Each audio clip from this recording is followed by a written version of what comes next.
Hey guys, what's up? It's Ryan and Eric from Tower Reviews, and today we're going to be doing a comparison and speed test of 5 iPods. We've got the first gen all the way to the left, second gen, third gen, fourth gen, and fifth gen.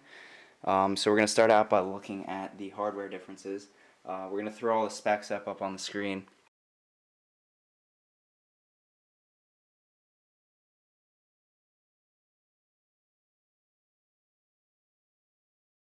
So if we just look at the actual design differences, you'll see that the first gen has sort of a square design. It did have the aluminum back, which I changed by sanding it down. You can see right there it's the 16 gigabyte model with the Wi-Fi antenna, no volume rockers or speakers. Very simple design with the 30-pin dock connector. And then we've got the second gen here, which was a pretty radical change. It's the 8 gigabyte model, as you can see there. Chrome back, Wi-Fi antenna, volume rockers, first generation to have the speakers, and it's a lot thinner. Okay, so here we have the third generation. Most notable upgrade was the processor, and just to show you that we do in fact have the third generation iPod here, you might be able to make that out, is the 32 gigabyte model. Pretty much the same design overall as the second generation, except we have some upgraded internal specs to run the newer software. Moving on to the fourth generation, drastic upgrades. You had the same aluminum backing but added the FaceTime camera as well as the front facing camera. You have the Retina display on this one as well, and this one's a 32 gigabyte. Alright, so the most recent model here is the fifth generation, which again is a radical redesign from the fourth generation. You have the 5 megapixel iSight camera on the back with LED flash and microphone. It comes in 5 different colors. You have the loop, Wi-Fi antenna returned, or at least is visible, and volume rockers, lightning connector, and 1.2 megapixel HD front-facing camera for FaceTime and things of that nature. You also have the 4-inch display, which is the same resolution as, or the same pixel density as the fourth generation, but it has 44% higher color saturation, and overall just looks a lot better. So that's about it for the external hardware that's visible. We're going to go ahead and see how the hardware acts with the software in a few tests. The latest software you can update to on the first generation is evident right there, 3.1.3. So obsolete. 4.2.1. So obsolete. Which is kind of hard to see. And then 5.1.1 on the third gen. Also obsolete. And then these two get the most recent, which is 6.0.1. So that's going to give us some trouble here because we can't get some of the apps that we would like to compare on the three most recent, being Geekbench, and we like to use Plants vs. Zombies, but we couldn't get that on this one because it didn't have it, but we do have it on the first gen. We're going to start out by clearing out the multitasking on the ones that actually have that ability.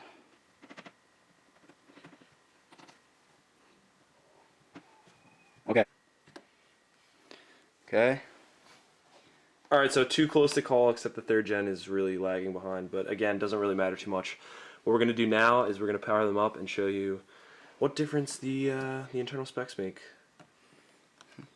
1, 2, 3, go. Okay, so pretty close actually. It's harder than it looks. Here's a good indicator of the screen quality. The third gen is looking extremely blue for some reason. The blacks are definitely truest on the fifth gen. So hopefully we see a succession of boot times, but that would be ideal. But sometimes it's surprising because some softwares are more efficient than others. But the fifth gen, at least we have that one coming in first. Which should be. All of them have about the same amount, but again, we've seen in the past that the fourth gen is struggling to handle iOS 6. So if you missed that, we had the second gen coming in a little bit before the third gen, and then the fourth gen coming behind. So as we mentioned, the fourth gen does have the A4 chip, which is a very powerful chip, but it does not handle iOS 6 and it's also in the pushing best way. a lot more pixels than the other ones. So, alright, that was the boot up. Now we're going to do some web browsing tests, so we're going to clear out the data.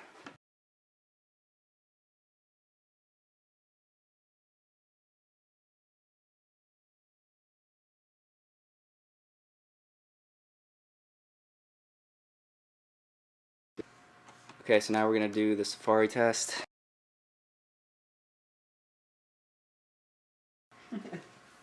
Okay. So, I don't know why this one's asking me about the YouTube app. It's kind of weird, but yeah, I don't really know what just happened. There's a lot to take in. So, now we're gonna load up the video. All right, so it's loading up the video. We're gonna hear a lot of stuff, probably. Whoa. Sweet.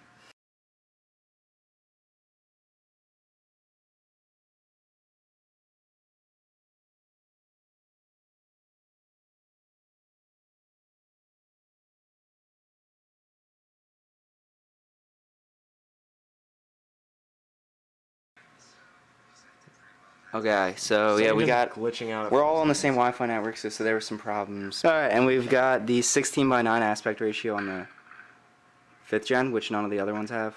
So that's one thing to note. By 16:9, he means no black bars when viewing in landscape. Yeah, you'll see right here that there will be. See at the top and bottom. All right. Okay, so now let's go home. Okay, and now we're gonna load up the App Store, and we're gonna search around a little bit. Okay, so we're gonna load up the App Store. Obviously, we're loading up app stores from different iOS versions, so they're gonna look a little different. But you know, we're gonna do our best. 1, 2, 3, go. Okay, so a great opening procedure there. Okay, so we see a pretty good succession of loading times here relative to the generation of the iPod Touch. Alright, so these three are running the older version of the App Store. Let's just go ahead and try and do a search for an app, because I was playing around with them earlier and I was noticing that it was considerably slower. 1, 2, 3, go. Okay, so now if we click on it, we'll see that. Alright, so it looks like the older generations loaded pretty quickly. It's just overall not a very smooth experience scrolling around the App Store on the older generations, I noticed. Just something I wanted to point out. Okay, so we weren't actually able to get the Geekbench application on these two, so we're gonna run the Geekbench on the last three, so you get an idea of what their numbers in performance. And then you can kind of project what they would be as you go down the line. Now.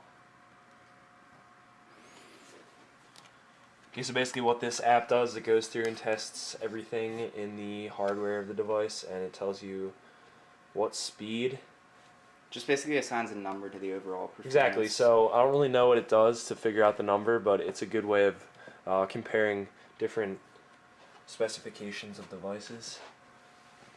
It's very simple and idiot-proof.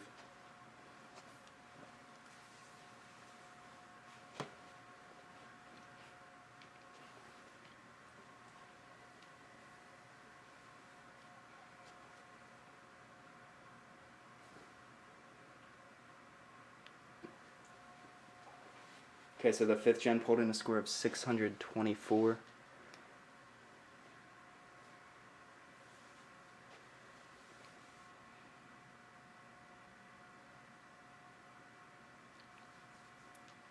Fourth gen got 393.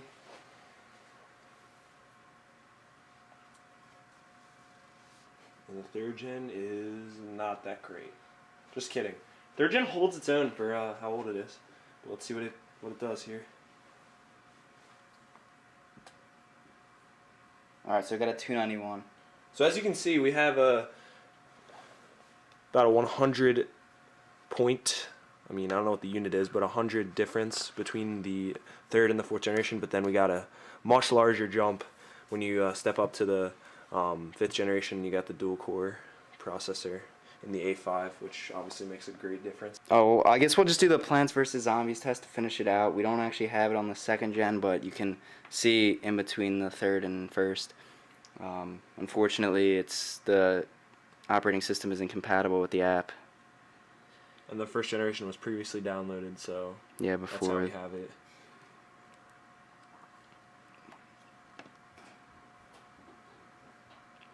Alright, so let's go ahead and open it. Oh god. It's right there. There it is. Okay. 1, 2, 3, go. So you can see it's a different version on the first gen. So we're rolling out the grass. Oh, come on, fourth. The third gen kicked butt. Well, I mean, obviously the 5th gen won, but Ryan's kind of saying that. Yeah, compared to the fourth gen. Yeah. As you can see, the 4th gen is just overall not living up to. And this is going to carry out through gaming performance. You're going to see a lot of dropped frames in the older versions, so it definitely isn't recommended to go with anything other than really the 4th or the 5th, but definitely I would choose the 5th out of any of them. So the first gen's still going. Yeah, so if everyone you can else is done. If you can take any lesson from this video, it's that you should really not buy the 3rd, 2nd, or Alright, 1st so it's generation. They're not worth anything. I'm serious. Okay, so that about sums up this video. Comment below what you think. Like it if you liked it, and subscribe for more content.